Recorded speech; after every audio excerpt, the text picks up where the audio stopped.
자, 우리가 원래는 연 부분이 없지만 이제 이 연이라고 할게요. 그냥 세 번째 줄까지 했고요. 이제 네 번째 줄 읽어보도록 하겠습니다. 자, 무덤 옆엔 작은 시내가 응시를 긋고라고 되어 있어요. 지금 보시면은 시냇물이 흐른다라고 표현하지 않았습니다. 은색시를 그었다라고 표현을 하죠. 그래서 시냇물이 흐르고 있다는 걸 이렇게 감각적으로 표현을 했고요. 등 뒤에 서거기는 청각적 심상도 나왔고 떡갈나무 숲을 앞에 차단한 비석 요 5글자 메모하시면 되겠습니다. 차단하다가 무슨 뜻이에요? 아, 차가운? 네? 차단을. 차단한. 아, 차단, 진짜 차단. 아, 그거 아니니까 물어보죠. 차가운. 차가운이라는 뜻입니다. 그래서 요 분은 차가운 비석. 죽음의 이미지를 드러내는 데 있어서 이렇게 이제 표현했죠. 그리고 이 김강민이라는 사람이 차단한이라는 말을 좋아합니다. 와사등도 맨 처음에 이렇게 시작을 하고요. 그리고 잘 보시면 줄표를 좀 많이 써요. 우리 그 두 번째 줄, 아니 첫 번째 줄에 화나고 두 번째 아득한, 그 다음에 지금 차단 이렇게 줄표 쓰는 걸 좋아합니다. 차단한 비석이 하나 노을에 젖어 있었다. 흰 나비처럼 여인 모습 아울러 밑줄 어느 무형한 공중에 그 체온이 꺼져 버린 후라고 되어 있으니까 무슨 뜻이에요? 죽었다, 저승으로 떠났다 이런 뜻이고, 밤낮으로 찾아주는 건 비인. 자, 비인에서 또 대가로 여세요. 비인 묘지의 물소리와 바람소리뿐 한번 닫으시면 되겠어요. 지금 이 가로친 부분은 잘 보시면 첫 번째 비인이라고 했기 때문에 시적 허용, 원래 빈이라고 써야 되는데 더 어떤 쓸쓸함을 부여해주기 위해서 빈 이렇게 썼고요. 또 하나 조사로 뿐을 썼다는 거예요. 그러니까 다른 것 없이 결국 묘지를 찾는 것은 바람, 물 이것밖에 없다는 얘기입니다. 그러니까 이거는 청각적인 심상을 사용해서 뭐를 보여주고 싶은 것이다? 적막함을 보여주고 싶은 거예요. 물론 쓸쓸함 맞아요. 적막함을 보여주기 위해서 시적 허용과 조사뿐을 사용했구나 이렇게 생각하시면 되겠습니다. 동생의 가슴 위엔 비가 내리고 눈이 쌓이고 적막한 황혼이면 별들은 이마 위에서 무엇을 속삭였는지 밑줄 한 줌 흙을 헤치고 나즈키 부르면 이라고 되어 있어요. 그럼 누굴 불렀겠어요? 동생을 불렀겠죠. 그럼 여기서는 불렀다는 행위가 나오는 건데 이런 구체적인 행위를 통해서 무엇을 말하고 싶었느냐? 누이에 대한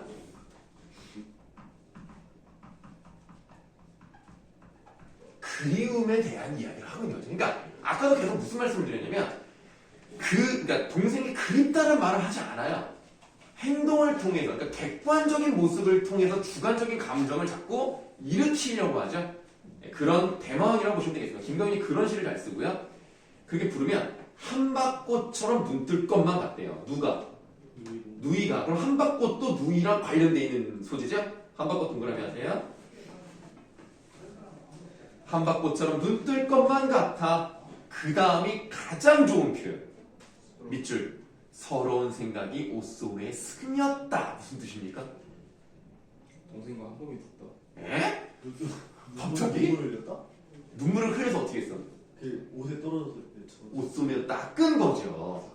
이거를 서러운 생각이 옷소매에 스며다. 이렇게 표현한 걸 보면은 이 서러움이라는 것은 추상적인 정서잖아요. 이런 추상적인 정서를 뭘로 바꿨어? 옷소매에 스밀 수 있는 구체적인 것으로 바꿨고요. 구체화를 시켰는데 그 구체화 중에서도 어떤 심상을 통해서 나타냈습니까? 스몄다라는 것은 굳이 말하면 어떤 심상이랑 관련돼 있어요? 시각. 아이, 촉각이죠, 촉각. 옷에 쓰면 어떻게? 네? 이 스며들었다는 것은 그러니까 옷소매에 스몄다는 게 되게 살속에 스몄다는 건 아니지만 스몄다라는 것은 우리의 감각으로 얘기하자면 촉각이 제일 가깝다고 보시면 됩니다. 실제로 누이 동생이 그런 걸로 알고 있습니다. 자, 여기 김광균의 시가 굉장히 좋아요. 이게 기가 막힙니다. 지금으로부터 약 90년 정도쯤에 이걸 썼다는 거 대단하고요. 그리고 뭐 꼭 시대를 떠나서요. 그냥 감각적이야. 너무 잘 썼어. 근데 그 밑에 나와 있는 박용천의 싸늘한 이마는 좀 마음에 안 들어요. 못 썼어요? 네, 요건 아니, 못 썼다고 내가 뭐 평가하기 좀 그렇습니다만 별로임. 무슨 소리야? 일단 제목부터가 어떤 느낌을 줍니까? 싸늘한 이마? 싸늘해요. 싸늘하죠? 네, 그런 느낌입니다. 나는 왜 제목이 싸늘한 이마인지 잘 모르겠고요. 그리고 지금 이거는 별로 유명한 시가 아니라서 자료가 굉장히 부족하기 때문에 좀 자료 찾기가 어려웠는데 수루트강에 나와 보면 이제 어떤 의미지가 조금 더 잘 나오게 될 겁니다. 보통 가이드를 해주거든요. 수루트강 이런 식으로 이제 해석한다 이런 식으로 문제를 내면서 알려주는데 왜 별론지는 좀 이따가 설명을 드리고 C 들어가겠습니다.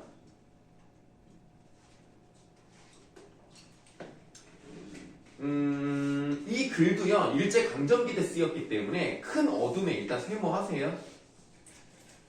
이 부분을 일제강점기로 보셔도 되고요. 그렇지 않아도 상관없습니다. 큰 어둠 가운데 홀로 밝은 불 켜고 앉아있으면 모두 빼앗기는 듯한 외로움 네모. 그 다음에 그냥 괄호 여세요. 한 포기 산꽃이라도 있으면 이렇게 괄호 묶어요. 그럼 괄호 친 부분은 뭐뭐 하면이니까 가정적 상황이죠. 그 다음에 이 사람이 외로우니까 뭐가 있기를 바란다는 거야? 산꽃이 하나라도 있으면 좋겠대요. 산꽃 동그라미 하셔야 되겠지. 이거라도 있으면 얼마나 한 위로를 받을 수 있다는 얘기입니다. 서리법이 생각됐는데요. 첫 번째 연은 큰 문제가 없어요. 어둠과 불이 서로 대비되어 있고요. 그렇게 불을 켜고 앉아있으면 이제 외로움을 느끼고 있다. 내가 이 시에서 조금 아쉽다고 하는 것은 어둠과 불이 대비가 되면 불을 켰을 때 외로움이 좀 밀려나야 될 듯한 그런 느낌이 들어야 되는데 그렇진 않았어요. 이거 자체가 나쁘진 않습니다만 이제 그 다음 연안을 잘 보시면 모두 빼앗기는 듯 눈 덮게 고인이 나뉘면 화난 온몸은 이거 오타가 아니라 온몸이란 뜻에 웬 몸이라고 쓴 거예요. 화난 온몸은 새파란 불 붙어있는 인과 자 여기서는 눈과 불이 또 대비가 되어 있죠. 모두 빼앗기듯이 눈이 탁 내리면요 내가 아까 불을 켜고 앉았잖아요. 그럼 내 몸이 환해졌겠죠? 그 온몸은 새파란 불이 붙은 인광이라고 표현을 했습니다. 일단 인광이 뭔지 알아야 돼요. 인광이 뭔지 아십니까? 니네 도깨비불 아냐? 네. 도깨비불이 왜 파란색 빛이 나는지 알아? 파란색 진하다. 그러니까 정확히 말하면 푸른 빛이라고 하는 게 맞겠네요. 푸른 빛. 온도 때문에?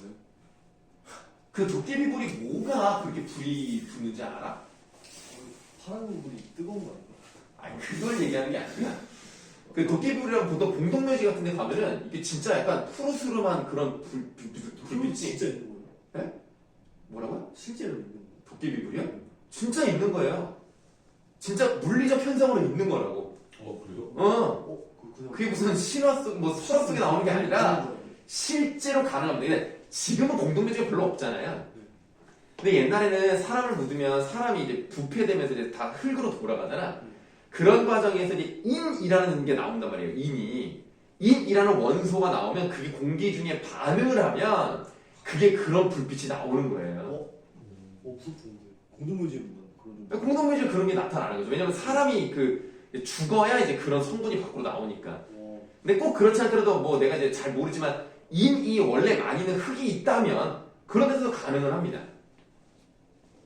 그래서 새파란 불 붙어있는 인광 네, 똑같이 또 괄호하시면 돼요. 네, 까만 귓돌이 하나라도 있으면 자 그리고 귓돌이 동그라미 하시는데 귓돌이가 뭡니까? 귀뚜라미? 귀뚜라미입니다. 예, 이거 잘못 생각하면 귀를 막는 무슨 뭐 그런 거라고 생각하는데 그게 아니라 귀뚜라미예요. 귀뚜라미라도 있으면 자기는 기쁠 수 있을 것이다. 자, 그 다음에 우리가 2열에다 새파란 불 붙어있는 인광이라고 되어 있으니까 이번에 3열에서는 파란 불이 나온 거예요. 파란 불에 몸을 사르면 싸늘한 이마. 싸늘한 이마 내모하세요. 싸늘한 이마라고 했으니까 부정적인 의미이고요. 이 사람 계속 외로움을 느끼고 있기 때문에 이 싸늘한 이마라는 것은 좀 외로움의 심화 정도로 생각하시면 돼요. 뭐 대단한 의미는 없습니다. 자, 싸늘한 이만 맑게 트이어 기어가는 신경의 간지러움이라고 되어 있는데 여기가 이제 무슨 말인지가 좀 어렵습니다. 이것도 자료를 좀 찾아봤는데요. 일단은 어떤 해석은 좀 아닌 것 같긴 한데 뭐 불면증에 걸렸다 뭐 이렇게 해석을 합니다. 근데 그거는 내가 좀 마음에 안 들어서요. 파란 불을 몸에 사르면 싸늘한 이마에 맑게 트여가는 거니까 좀 긍정적으로 간다는 거죠. 그러니까 뭔가 이렇게 살아 움직이는 듯한 그런 느낌이 들기 때문에 뭔가 정신이 맑아진다. 뭐 정신이 깨어난다. 뭐 이런 심정을 이렇게 표현한 게 아닌가 이렇게 생각합니다. 그리고 똑같이 표시하세요. 길 잃은 별이라도 마음에 있다면 이렇게 괄호하시고 별에다 동그라미 하시면 돼요. 이 시가 왜 마음에 안 드냐면 구조가 똑같아요. 일단 1, 2, 3이 다 똑같고 특히 이제 마지막 삼행만 보시면은 삼행은 다 똑같기 때문에 별로 문제가 안 돼요. 근데 계속 외롭거든요. 외롭고 이거라도 있으면 좋겠다 이런 방식으로 가는데 각 연의 1, 2행을 보시면 불을 켰죠? 인광으로 갔죠? 그 다음에 맑게 튀어가니까 약간 발전되는 느낌으로 간단 말이에요. 뭔가 좀 이렇게 깨어나고 발전되고 더 나은 쪽으로 가는 것 같은데 여전히 사명에서 계속 이런 게 있었으면 좋겠다고 하는 게 나는 영 마음에 안 들고 왜 이거를 수능 특강에 넣은지 모르겠어요.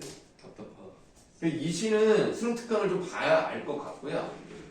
그리고 내가 볼 때는 수능에도 나오면 안 돼. 소신 바로. 네, 이거는 절대 수능에 내면 안 된다고 생각합니다. 와 이거 적어놔야죠. 수능 안 나오. 내가 볼 때 학교에서도 수능 특강으로 수업을 한다고 해서 이 부분만큼은 시험 범위에 안 내야 된다고 생각합니다. 이거는 영 마음에 안 드는 시예요. 선생님한테 쌤 이건 시험 문제 내면 안 돼요. 내가 이거 그 선생님 왜 그러면? 뭐라고 해석이 있네요. 어? 해석이 있네요. 수능 특강이 뭐라고 써있는지 보고 싶어요. 어떻게 해석을 해놨는지. 스무트가 긴장해라. 그러니까 여러분 수능 특강에 해설이 돼 있다는 얘기는 아닙니다. 그건 아니고 해설은 이제 EBS 강의 그 다음에 그 수능 특강 뭐 가이드인가 뭐라고 있는데 해설서인가 뭐 그런 거에 이제 나올 수는 있고요. 문제만 보더라도 어떤 식으로 해석이 되는지 이제 얼핏 나오긴 해요. 수능 특강도 평가 문제집이 있어요. 수능 특강 평가 문제집은 EBS 나온 게 아니라 그냥 다른 사설업체에서 하는 건데 선생님 같은 경우 내가 사진 찍어서 보내드릴게요. 그 선생님이 주로 쓰는 게 있어요. 그러니까 만약에 여러분들 사고 싶어도 그건 사지 마시라고. 왜냐면 그거는 내가 그냥 복사를 해서 주든지 할 테니까 그거는 사지 마. 그 상상 이름이 생각이 안 나요. 상상 까먹었네. 있어요. 내가 사진 찍어 보내드릴게요. 네. 그거는 사지 마세요. 내가 살 거니까. 다른 건 사셔도 돼요. 독서 같은 경우는 그거를 살 거예요. 나는. 독서는 왜 생각이 안 나지? 그 독서는 또 드는 게 능률에서 나온 게 있어요. 네. 능률? 능률이 N이 뭐 그런 거 같다. 능률에서 나온 걸로 할 거예요. 그것도 평가 문제 비슷한 게 있어요. 그래서 수능 특강에 나온 거를 이제 변형한 문제들 있잖아요. 그런 것들은 선생님 두 가지는 이제 능률에서 나온 거 하나, 그 윤산이라는 사람이 지은 거 하나, 독서랑 상상 100점 상상이야. 뭐 어쨌든 그 코끼리 같은 게 그려져 있는 그런 그 마크가 있어요.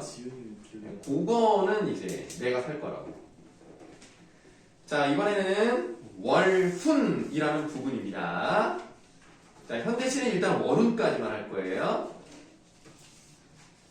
박용래. 이 시는 굉장히 좋습니다. 이건 내가 칭찬합니다. 이거 수능이 무조건 나온다? 그건 아닙니다. 그냥 수능 중에 나오는 수능이 안 나온다 이렇게 생각하시면 돼요. 자, 아까 우리 김광균 씨 봤잖아요. 김광균 씨는요, 그림으로 따지자면 볼펜으로 그린 그림이라는 느낌이에요. 그러니까 약간 세밀해. 그러니까 굉장히 표현이 굉장히 명확하고 이런 느낌. 그거를 좀 이렇게 딱 보여준다면 이 워훈이라는 것은 사비연필로 그린 약간 뭉툭한 스케치? 느낌이 조금 달라요. 자, 한번 보세요. 밑줄. 첩첩산 중에도 없는 마을. 야, 그 얼마나 깊으면 이 첩첩산 중에도 없는 아주 저 깊은 그런 마을인가. 그러니까 여기에 이제 세상과 거리가 뭐 단절된 신비로운 배경을 가지고 있죠.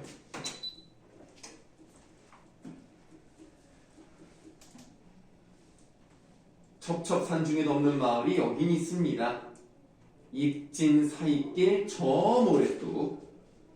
이파리가 이렇게 우거져 있는 그 사이길에 저 멀리 모래뚝이 있고 그 모래뚝에서도 넘어서 강길석에서도 보이지 않는 아주 깊은 마을.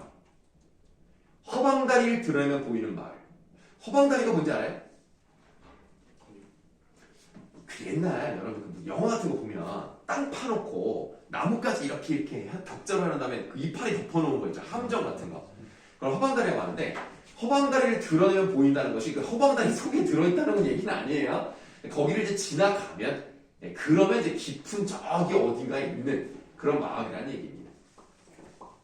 갱이 뭐 무슨 미국 그런 갱이 아니라 이 갱이 뭐예요 이게? 무슨 갱자입니까? 파는 거. 이게 불 같은 걸 말하는 거죠. 네. 그래서 불 속 같은 마을, 그 다음 꼴깍, 해가, 노릇꼬리 해가 지면 이렇게 돼 있어요. 노릇꼬리 본 적 있어요? 노릇꼬리도 길어요, 짧아요? 짧아요. 노릇꼬리라는 것은 뭐냐면 짧은 겨울 해를 말합니다. 그 해가 짧다는 것을 꼴깍, 해가 이렇게 짤막짤막하게 보여줌으로써 이렇게 짧은 겨울해가 지면 이렇게 약간 시각적으로 보여주죠. 집집마다 봉당에 불을 켜지요. 다음에 밑줄. 봉당이 뭔지 아십니까? 봉당은 옛날 집을 보시면 난방을 해야 되니까 그 아구랜다. 그 아궁이에다가 이렇게 불을 떼면 이제 구들장으로 이렇게 가지고 따뜻해지잖아요. 봉당은 구들이 없는 곳을 말해요. 그냥 흙바닥. 그러면 우리가 그 옛날 집에서 흙바닥으로 되어 있는 부분이 주로 뭘로 사용됩니까? 잘 생각해봐요. 흙바닥으로 되니까 꼭 흙이라고 생각하지 마시고 그냥 구들장이 없는 어떤 공간 뭘로 많이 써? 안방으로 쓰진 않을 거 아니야. 건넌방도 아닐 거야. 사랑방 아닐 거 아니야. 그럼 이제 집에 이제 뭐가 있어야 돼? 난로. 차고, 화장실. 뭐 창고도 가능합니다. 근데 화장실은 좀 에바고요. 부엌 같은 데가 이제 다 흙바닥으로 돼 있잖아요. 그래서 봉당이란 말 자체가 부엌이라는 뜻은 아닙니다. 그러나 이제 봉당은 이제 흙바닥으로 되어 있는 부분을 말하는 거고요. 봉당에 불을 켜지요. 그 다음에 밑줄 콩깍지처럼 품위진 외딴 집에도까지 밑줄하시고 밑줄 친 부분에 사용된 표현법은 뭘까요? 물론 반복법도 아주 틀렸다고 말하기는 어렵습니다만 난 요 말이 좀 나왔으면 좋겠네요. 콩깍지 연쇄법이 사용되었다. 이 콩깍지가 눈에 씌우면 다 예뻐 보이고 다 좋아 보이죠? 그러다가 이제 결국에는 이제 연애한 지 1년 한 6개월 정도 되면은 이제 눈에서 콩깍지가 벗겨지면서 단점이 보이고 그렇습니다. 영상이 뭐냐, 콩깍지가 이식이 돼가지고 그냥 떨어지질 않는 게 그냥 큰일 났네. 이거 어떡하지 이거. 그냥 여기 그냥 가득 그냥. 자, 외딴 집에도 불빛은 앉아. 이슥토록이 뭐예요? 이토록? 밤이 꽤 깊도록. 밤이 꽤 깊도록. 창문은 모가 비칩니다. 얘들아, 모가가 무슨 색이냐? 일단 모가가 뭔지는 아냐? 노란색. 약간 이렇게 좀 이상하게 둥글게 생겼잖아요. 그 외국 배처럼 생겨가지고. 그리고 약간 이제 검은 부분이 이렇게 구멍 같은 게 이렇게 뭐 거뭇거뭇 있고 만지면 약간 끈끈한 그런 느낌의 과일입니다. 그래서 모가는 노란색이니까 이제 창문에 불을 켜서 이제 모가빛이다 이렇게 나와 있네요. 실제로 이제 모가가 목에 굉장히 좋아요. 목을 부드럽게. 선생님도 일주일 동안 목을 보호하려고 일주일에 매일매일 1리터씩 모가차를 먹었어요. 모가차를 이제 먹고. 맛 없어요? 맛있어요. 맛있어요? 유자차 먹어봤잖아요. 맛있어요? 비슷한 맛이에요. 그래서 모가차를 먹으면 맛도 괜찮고 목에도 좋고 나 같은 사람은 많이 먹어야 돼. 그리고 그 모가가 또 좋은 점이 뭐냐면 피부를 좀 이렇게 당겨주는 효과가 있어요. 당겨주는 효과가 있기 때문에 뭐지? 땡글 아니 피부 말고 이 장을 튼튼하게 해준대요. 그래서 그 좀 묽은 변을 많이 보는 사람들은 이 근육을 좀 튼튼하게 만들어줘서 변을 조금 도톰하게 만들어주는. 똥을 못 싸는데 어떡해요? 변비는 먹으면 안 돼요. 변비 있는 사람 모가차 먹으면 안 돼. 근데 요즘 근데 저 장염을 했거든요. 어? 장염? 어. 근데 하루에 약 먹고 나니까 응. 배가 아프게 사라졌는데 응. 똥이 안 나요. 너 하루에 안 나와. 24시간 넘게 지금. 24시간 먹고 뭐 문제예요. 24시간 아무것도 아니죠. 지사제 때문에 먹었다. 그렇죠. 지사제 때문에 그런 건데 저는 24시간 동안 못 사는 건 아무것도 아니에요. 똥 빼면서 화장실 가는데 가스만 나고 또 똥 나도 토끼똥이 나와요. 지금 기분이 너무 더러워요. 여기 지금 뭘 먹었는데? 병원이 되어버리고. 갑자기 그 토끼똥이 나오는 것 자체는 괜찮습니다. 네, 이제 그거는 좀 이제 시간 지나면 괜찮아질 거예요. 지금 일주일째 토끼똥이라고요? 일주일 토끼똥도 토끼똥이 나왔으면 좋겠는데 그것도 안 나고 가스밖에 그럼 변비 아니에요 그냥? 병원에서 맛있겠다. 그래서 지금 가스만 병원을 가세요. 픽픽 넣어요. 아니면 푸른 주스를 먹어요. 푸른. 네, 푸른 주스를 먹으면 그게 이제 자두이기 때문에 선생님은 그게 푸른 주스가 푸른 주스. 그런 푸른이라고 그 자두를 건자두로 만든 주스가 있어요. 그거를 그냥 음료수다 하고 이제 뭐 오렌지 주스 먹는 것처럼 먹었단 말이야. 그랬더니 와씨 먹고 그냥 좀 있다가 그냥 우르르 쏟아지는데 와 진짜 내장까지 싸는 줄 알았어. 진짜 너무 많이 싸가지고 나 병원 갔다니까. 아, 너무 많이 나왔어. 아니 괜찮은 거가 사람이 막 이렇게 쌀 수가 있나 싶어가지고. 그래서 너도 한번 먹어봐. 대신에 어디 나가면 안 돼. 큰일 나. 예, 버스에서 그거 먹었다가 큰일 납니다. 사회적 자살을 하는 거예요. 아니 난 설사가 먹어본 적은 없고 어쨌든 유산물 먹고 있긴 아니면 한데 아락실 뭐 이런 거. 유산물 먹고 있긴 한데 뭘 먹어요? 유산균 유산균은 안 돼요. 직방이 아니에요. 유산균은 직방은 아니고 그냥 서서히 좋아지는 거고 직방은 푸른 주스. 근데 어떻게든 설사라도 하려고 유통기한 지난 우유도 먹고 그래요. 그거는 그게 아니에요. 그거는 애를 해. 그러면 안 돼요. 그럼 위장도 버린단 말이야. 배가 아프기만 하고 그러면 똥꼬가 막힌 게 아닌가 싶습니다. 네. 지금 수업 시간에 무슨 얘기까지 하는 거야? 자, 다음. 털이 꼬여가지고 이렇게 막. 그럴 수도 있겠네요. 거의 촘촘하게 허황다리를 여기다 이렇게 대놨네. 혹시 마데카소를 누가 모르는 사이에 발라놓은 거 아니에요? 우성이 또 거예요? 응. 세 살이 선수를 잘한 거지. 우성이가 헐어서 실수. 아이고, 아까 그 친구 이름 뭐야?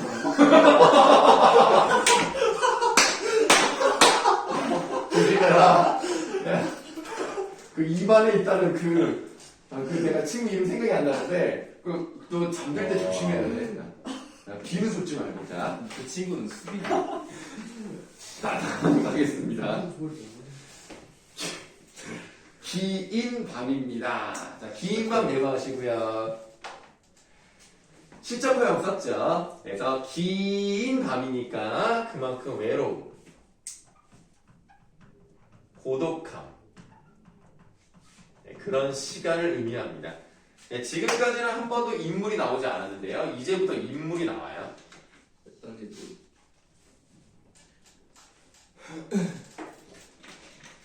외딴집 노인은 홀로 잠이 깨어 출출한 나머지 무우라고 써있는데 원래는 이렇게 써있었습니다만 그냥 지금 무입니다. 무를 깎기도 하고 고구마를 깎다. 문득 바람도 없는데 신압으로 풀려내리는 집단. 신압으로가 무슨 뜻? 이거 진짜 알았는데. 이거 순 우리말입니다. 맞아요. 이거 와 하는데. 와 하는데? 이거 종이컵에도 뜨. 종이컵은 안다미로고요. 안다. 종이컵은 안다미로로 써있을까? 사람도 진짜 아는데. 오랫동안? 아니야. 그거는 아니고 모르는 사이에 조금씩 이라는 뜻입니다. 네. 모르는 사이 조금씩 풀려내는 집단. 지푸라기의 설레임을 듣습니다. 자, 지금 선생님이 이거 편집 좀 잘못해가지고요. 원래는 이렇게 나눠지지 않아요. 근데 원래 지푸라기의 설레임이 쭉 이어져야 되는데 내가 엔터를 한번 잘못 쳤어요. 이렇게 나온 거고요. 자, 지푸라기의 설레임에다가 밑줄 할게요. 그러니까 집단이 흘러내려서 그 지푸라기 하나가 막 흔들리는 그런 것도 설레게 듣는 거야. 왜? 왜 그럴까? 아 아무도 신비로운 세상이어서. 신비로운 거 아니고 뭐? 아무도 없어서. 아무도 없어서라는 표현을 좀 다르게 볼까요? 외롭고. 지금 굉장히 작은 소리에도 민감하게 반응하거든? 작은 소리도 뭔가 기대를 하는 거야. 뭘 기대하는 거야? 이 소리가? 인기척? 어? 인기척? 그렇지, 누가 오는 건 아닐까. 그러니까 지금 이 사람은 누군가 찾아오기를 바라고 있는 거예요. 그만큼 외로우니까.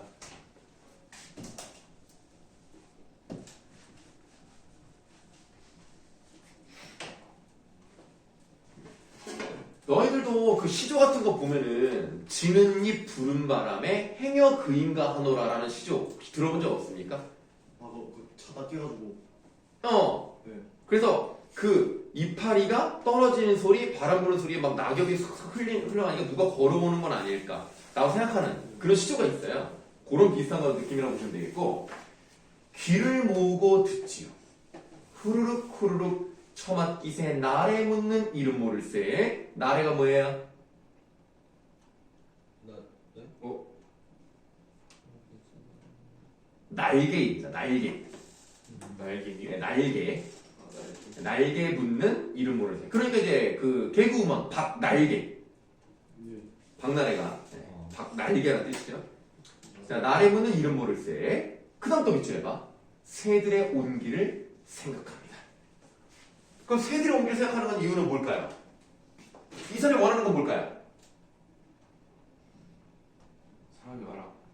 사람들의 온기를 떠올린다. 이런 거죠.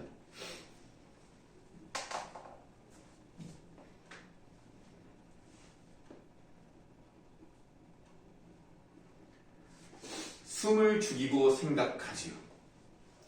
참 오래오래 노인의 자리맡에 밭은 기침 소리도 없을 양이면, 그러니까 노인이 어떻게 됐어? 죽은 거 아니야. 죽은 거 아니야. 잠든 거야. 그럼 밭은 기침 소리도 없을 양이면 벽 속에서 겨울 귀뚜라미는 울지요. 귀뚜라미가 운다라고 표현했습니다. 때를 지어 웁니다. 밑줄. 벽이 무너지라고 웁니다. 귀뚜라미가 운다고 표현했고요. 귀뚜라미가 나오면 우리는 대체로 뭐로 보시면 되냐면 객관적 상관물로 보시면 돼요. 그러니까 이 귀뚜라미라는 것을 통해서 운다라고 표현했다는 것은 누구의 심정을 반영하고 있다고 생각하시면 돼요? 할아버지 노인. 노인의 감정을 보여주고 있는데, 벽이 무너지라고 운다는 것은 그만큼 외롭다. 노인의 고독함의 심화.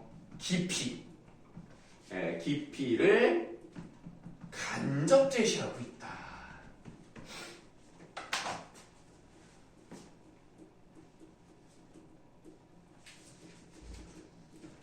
어느덧 밖에는 눈발이라도 치는지 펄펄 한방눈이라도 흩날리는지 창호지 문살에 돋는 월훈.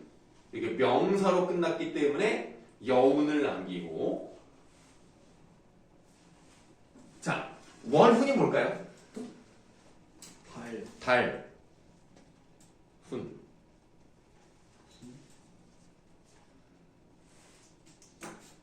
훈. 음흠. 써주시고. 달무리 알아요? 달무리? 달무리. 달무리. 들어봤어요. 달을 딱 보면 달이 약간 뿌해가지고 이게 동그란 그런 느낌으로 이렇게 퍼져 있는 거 있거든요. 그걸 달무리라고 합니다. 그러니까 달무리 자체가 어떤 의미를 갖는다기보다는 전체적인 풍경의 느낌을 주는 소재라서 제목을 월훈이라고 하는 것 같습니다. 자, 현대시는 여기까지 하고요. 지금 수능 특강이 나오지 않았기 때문에 지금 뭐 문학에 대한 숙제는 없는 거예요. 자, 그 다음에 이제 조금 궁금하시면은 현대시 끝나는 부분에 공무도어가 있습니다. 공무도어가 있어요. 좀 넘기다 보면. 그거를 좀 보도록 할게요. 아하.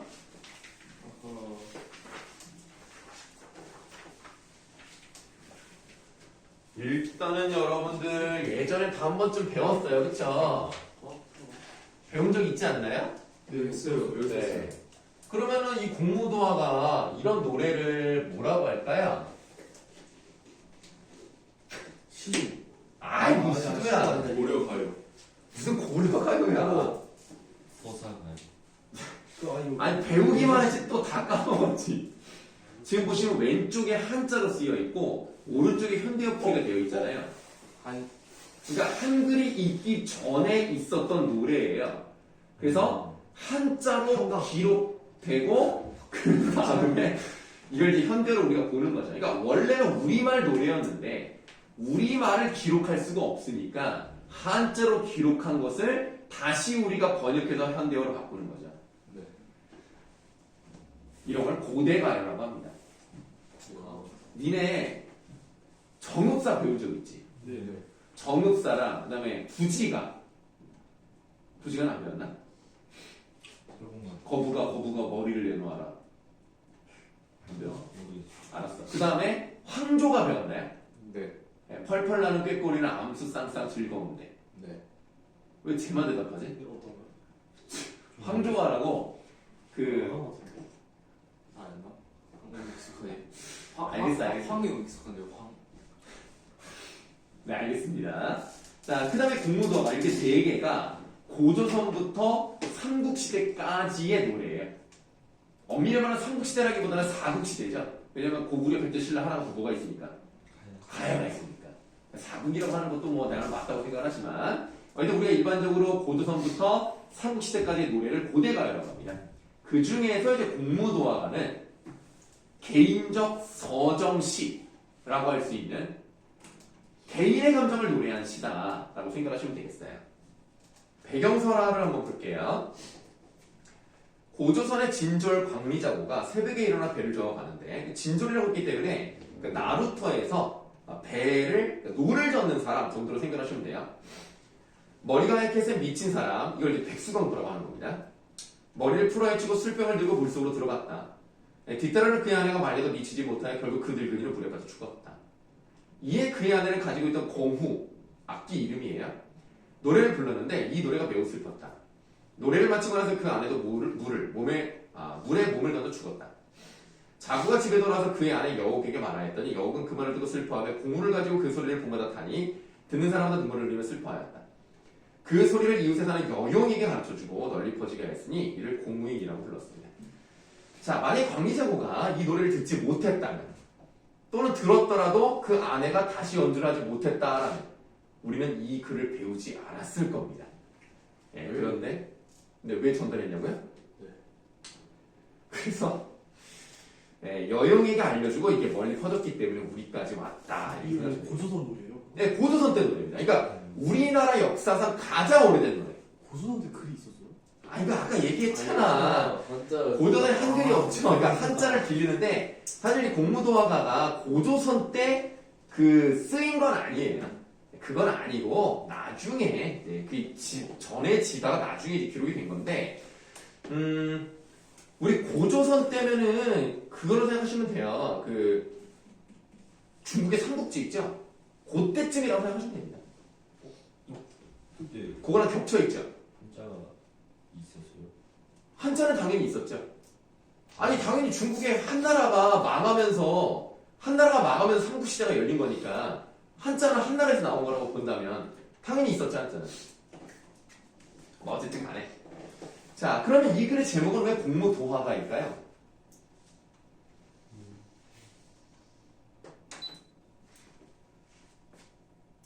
그렇습니다. 첫 번째 줄이 공무도화로 시작하기 때문입니다. 정말 심오한 이치가 담겨있죠? 자, 공무도화의 뜻은 오른쪽에 잘 해석이 되어 있습니다. 임이여 물을 건너지 마오. 임은 그의, 기어코 정도의 의미입니다. 네, 기어코 물을 건너시네. 자, 지금 두 번째 줄에 있는 물에다가 세모할게요. 이 물은 결국 헤어지게 된 원인이잖아요. 그래서 임과의 이별을 상징합니다. 그리고 결국 물에 빠져 돌아가시니, 자, 여기 세 번째 줄에 물도 세모하시고요. 네, 요 세 분은 결국 돌아가셨으니까 임의 죽음을 의미하면서 생과 사의 갈림길이 아이고 글자가 이상하네요. 네, 생과 사의 갈림길로 볼 수 있겠습니다. 자, 물에 빠져 돌아가시니 가시님을 어이할꼬 어떻게 하겠느냐라고 하는 어떤 말투로 끝납니까? 꼬가 중요한 게 아니라 어떻게 하겠어? 그러니까 어떤 느낌이에요? 쓸 수 없다. 수용. 그러니까 체념적인 어조로 끝이 납니다.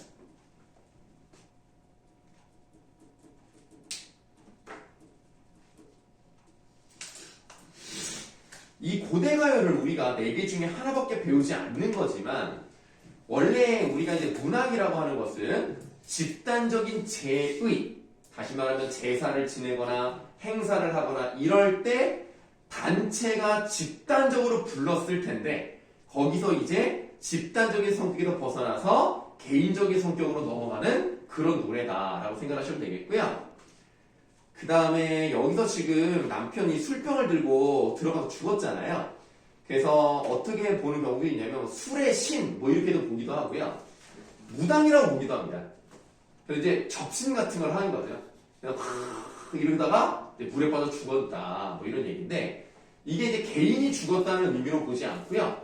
그 당시 여러분 무당을 그 무당이랑 이제 어떤 신이랑 연결해 주는 거잖아요. 그 무당이 그 어떤 신과 연결하는 그런 것들을 이제 영어로 뭐라고 합니까 그거? 그러니까 예를 들면 이제 동물을 섬기면 토테미즘 뭐 이런 식으로 얘기하고 그 무당을 영어로 뭐라 그러죠? 샤먼이라고 합니다. 샤머니즘이라고. 그래서 이 당시에 이제 샤머니즘이 좀 퇴색하고 좀 밀려나는 그런 것을 이렇게 표현했다라고 보는 관점도 있습니다. 자, 공무도화가까지 했고요. 그러면 이제 시간이 딱 됐죠. 네. 자, 그러면 이제 다음에 남아있는 것들, 헌화가랑 안민가. 니네 동동도 옛날에 시험 범위였었지? 네, 동동. 네. 일단은 이번에 수능 특강이 나오니까 다시 한번 확인할 거예요. 어쨌든, 다음 시간에 이어서 하도록 하겠습니다. 숙제는 저기 써있는 주제통합 8강만 숙제입니다. 시준이 이제 원장님부터 가면 돼. 파이팅 시죠.